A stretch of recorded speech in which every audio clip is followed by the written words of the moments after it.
Hey guys, Woody the Unexceptional Gamer, and welcome to Mail Monday, a weekly series that's not so much about the gameplay, instead it's about your questions and my answers to them. Look, I could have sworn I used this gameplay before, but I looked on my channel and I swear I couldn't find it. So if I used this before, let me know or something. I think that I didn't. Whatever, let's get started. Hey Woody, your friend from the Great White North. I'm 16 years old in grade 10 at my high school. So international people, 16-year-old student, just roll with it. So I'm a pretty average guy that doesn't have the hardest time getting girls, but here's my problem. A few months ago, me and this chick made out, and then a few days ago, she told everyone at my school that we made out while she was sleeping, even though that is not at all what happened. And now she wants to hook up again. And her lies are my first problem because I'm wondering if I should go running the risk that she'll make up some more crazy stories. She is also talking about sex and wanting to have it with me, but I have no intentions of dating her, and this brings me to my second question. Should I have sex with her even though it will most likely be just that, or should I wait until I'm in a relationship? Any help would be greatly appreciated. Alright, someone needs to tell you what all sexually active guys need to know, and that is, never stick your dick in crazy. Don't do it. You will regret it. It is a bad thing. And what you have here is a girl that you hooked up with. And I'm assuming that means like kiss, maybe you touched her boob or something. It doesn't seem like it means sex in this context. And she's basically saying that you molested her. But she's okay with that. And she wants a second go-round where you guys take it all the way. Dude, you don't want any part of this. She's not ready for a physical relationship. It sounds like she did something with you and then she regretted it and she made up some sort of story which somehow relieved her of responsibility for it. Dude, she's not ready for this. She's not ready for this, and you don't want to be a part of her freak show. That's the deal. Never stick your dick in crazy. But let's talk about the broader concept of casual sex and whether or not that's a good thing. And my answer is it depends on you. I know the guys that watch my videos are mostly high school, college, and then maybe some of the older middle school, and they're guys. These are people who think about sex and would absolutely love to engage in it. That's the deal. So it's hard to tell these people, dude, you don't want that, because they're thinking, Woody, you're crazy. I absolutely do want it. I know what I want, and that is it. But let's keep listening. I want you to look at your permanent record and ask yourself if you care. You might not, and I'm not passing judgment. You might be wired in such a way that you're like, dude, I don't care, right? If my wife had 28 sexual partners before me, that wouldn't matter. It's not as if that thing wears out. It's good to go, right? If anything, I'm appreciative of the fact that she'll be a better lover and I won't have to, teach her all this stuff by myself, right? If that's how you're wired, fantastic, and knock yourself out, go find 28 partners of your own and you guys will be a match. If later in life you want to have an open marriage, right, where you guys become swingers or whatever, I don't care. Knock yourself out. I don't see a victim in this situation. But if you're like me, and this is just the way I am, where you look at this and you're like, no, I'm kind of possessive about this sort of thing. I wouldn't want my wife to have been with 28 guys before me, and I certainly wouldn't want her to be with guys after me. That's not how I roll. Then keep in mind, all these like casual encounters and stuff are going to add to your permanent record. And she's going to have these sorts of feelings and you're going to have these sorts of feelings. And then you might look back and say like, yeah, I shouldn't have done that. It was really just one night, and it's a lasting memory of the fact that my quote unquote intimacy club, I'm sorry about the phone, that my quote unquote intimacy club is not that exclusive a group. So is casual sex okay? Well, I'm asking you, if you're wired in such a way that it's all good, then it's all good. It really is. You'll be careful, use protection, all that fun stuff. But, if it's okay with you, then it's okay with me. But if it's not okay with you, don't do it anyway just because you're horny. That'd be a mistake. I'm 18 years old, living in the UK, and I have a choice between two universities. The only problem is one of them is very prestigious, but over 400 miles away.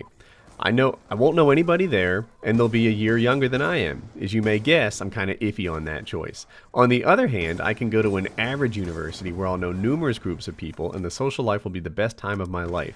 Everyone will be my age, and I'll instantly feel more comfortable. The negative to this is that it may limit my career capacities, as don't employers care where you get your degree? The decision is making me lose sleep, and I can't separate the two, and no one has offered me good advice to keep my mind at ease.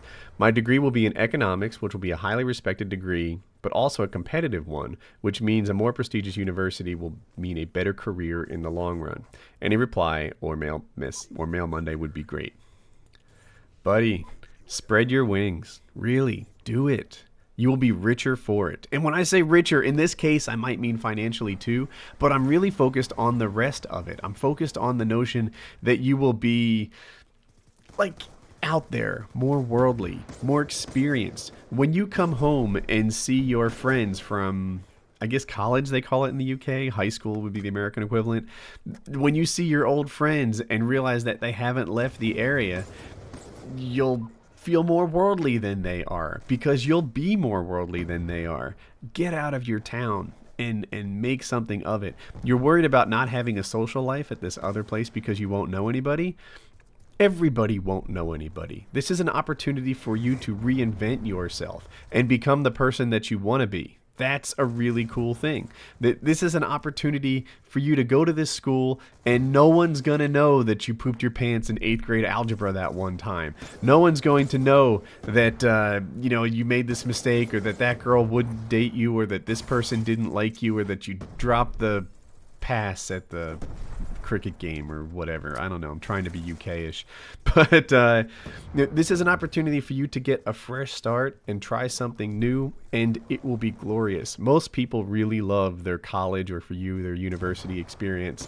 And I think that you will too. I think that, I hate the idea that you're not doing this and your primary problem is that you seem scared. And I don't mean to be insulting on this, but I lack a better word. I think that the reason you're not doing this is that you have this fear that you won't make new friends, that you'll be far from home. And that should not be the kind of thing that guides your decisions. Your decisions should be guided on what's going to make you, richer in the full sense of the word. And, this is an experience that I don't want you to miss out on. That's my part. And really, the social life, dude, when you get put into an environment and everybody's new to each other, everyone's going to be making new friends, and that's going to be the case with you. It's going to be a great thing. I've been going to school with this girl since 7th grade. He's in 11th grade now, which makes him about 17 years old. I've never really talked to her because I was nervous around girls until last year. But I started to realize that I really liked her, and I got the vibe that she liked me too. However, typical private school drama went around and said that we were boyfriend and girlfriend, so it made it awkward between us. I stopped talking to her as much as I was, but there was still tons of awkward eye contact, and I knew I needed to grow a pair and ask her out. But I didn't. Now, I feel like she doesn't really like me anymore, but I still really like her. So how do I get her back, or should I just give up? I don't know what to do. And the reason I picked this was the title. He had this brilliant thing that he said, attraction has an expiration date. Attraction has an expiration date. I love that. And I have told you guys time and time again to not let opportunities pass you by because you're scared of them. To just ask and make it happen. And take a chance and accept that failure does not end your world. Accept that if she says no, you can just move on to the next one and you'll be fine. If you know that, and if you take a chance every so often, then you will hit some home runs. But if you fail to swing, then you never will. So here's a guy who failed to swing, and it looks like she's not pitching anymore to carry on with this baseball thing. I don't know if that's working for you guys. I think he should take a swing anyway, but realize that attraction can have an expiration date, and he may have missed his shot. I would hate for him to not try. I would hate for him to do what he did before and just go an entire freaking lifetime having never grown a pair. Grow your pair now, give it a shot. If it doesn't work, take it as a life lesson so that the next beautiful, perfect, wonderful girl who's too good to be true comes along, then you won't say, oh, man, maybe I'll hang on for 4 years before I ask her out. That's that's a huge mistake. Anyway, attraction can have an expiration date, and it really sucks. And I hate that for you it seemed to have played a role here, but give it a shot. See how it goes. Be damned with the consequences. And you know what? I want to talk about the consequences for just a second here while I'm rolling on this. Think of somebody you know that asked a girl out and she said no. Right? Just picture that guy. Is he a loser? Do you think much differently about him because somebody once didn't like him back? No, it's cool. You've all been there, right? Everybody poops, everybody baits, and everybody gets shot down by girls at one point or another. You don't really judge each other and hang on to these whatever failures or lack of successes forever. It just happens, and it's gonna be okay, and we all get that. We've all been there. So don't be so scared of failure. Keep in mind how you think about other guys who maybe didn't get the yes they were hoping for when they asked a girl to dance. Do you cling to that and judge him forever? I bet you don't, and nobody will for you either. That's the deal. My life is fucked up. Need help. I'm going to start off about me. I'm 25 years old. I'm currently at medical school training to be an anesthesiologist. All right, the doctor's version of a bartender. I occasionally play video games. However, I stumbled across your Mail Monday and ever since have taken the advice and watched every one. 6 years ago, I met the love of my life. The only person that made me happy since I quit doing drugs. My parents got divorced when I was 16 and I got depressed. When I met this girl, she completed my life. We both went to Georgia and got married at 22. I will admit that we had a great sex life. Recently, a few months ago, I was updating her phone and went through her messages and saw her sexting with another man. I confronted her about it. All she did was yell at me and tell me we were over. What the fuck? She told me she loved me. She filed a divorce 3 months ago. Now, I'm back at a depressed stage. I'm staying with my best friend and I don't know what to do. She tells the judges that I still do drugs and drink until I pass out. I proved the drug thing wrong, but I don't know how to disprove the alcohol part. What the fuck is her problem? I can't see my son very much. She took my house, my kid, and my car. Why the hell are the judges biased for her? Please respond in any way possible. You know, it's funny. When you're in your 20s, everybody's getting married. You know, friend after friend is finding the love of their life and getting married. And now, as I'm in my 30s, that's my actual age. I'm in my late 30s. I see all these people getting divorced. You know, my good friend got divorced. You guys might know Dan from Painkiller already. My boss got divorced. My wife's best friend is getting divorced right now. She's still separated, technically. You see it all over the place. And I got to be really close to some of them. I mean, Dan stayed with me as he went through this, and I was, with him the whole way through. I go walking with Jackie's best friend a couple times a week, and we talk. Jackie's there too. Don't get it all twisted. And I see a huge difference between the people who get help and the people who don't, right?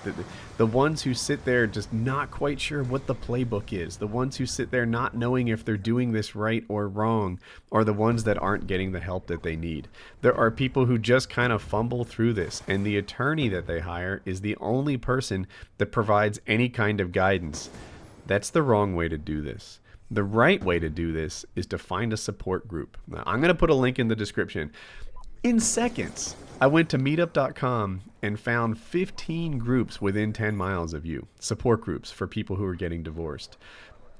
When you go there, there will be guys and girls with open arms who feel the same way. You know, people who can reassure you that you have not diminished in value just because you have a divorce on your record. People who can reassure you that you are not crazy. People who have also been burnt and understand that. And you know, people who are ready to improve themselves and get into their next relationship and find the happiness that they were searching for the first time. Find a group, and they will help you get out of this depression. I encourage you to not just listen to this and not do it, because I'm afraid that's what can happen. And it doesn't matter what kind of problem you're going through, right? I'm talking to you who's getting divorced, but there are other people out there with similar problems or even different problems who don't know the value of a group of people who have similar interests or challenges. You know, if you have Down syndrome, you should be with a group of people who are going through the same challenges in life that you are. If you are missing legs, then, you know, you should be at that freaking wheelchair basketball game over there. You shouldn't be going through this alone in your life. And you, Mr. Divorce Guy, when you go to these groups, you're going to find people who value you, who like you. You're going to make new friends. You're going to have things to do at night. You're going to fill some of that emptiness that's there because she's not. Check out the link in the description and just show up at a group. Actually show up. Actually kick your ass out of a chair and be at a group and meet some new people and talk about what's happening to you. It will change your life. Do it.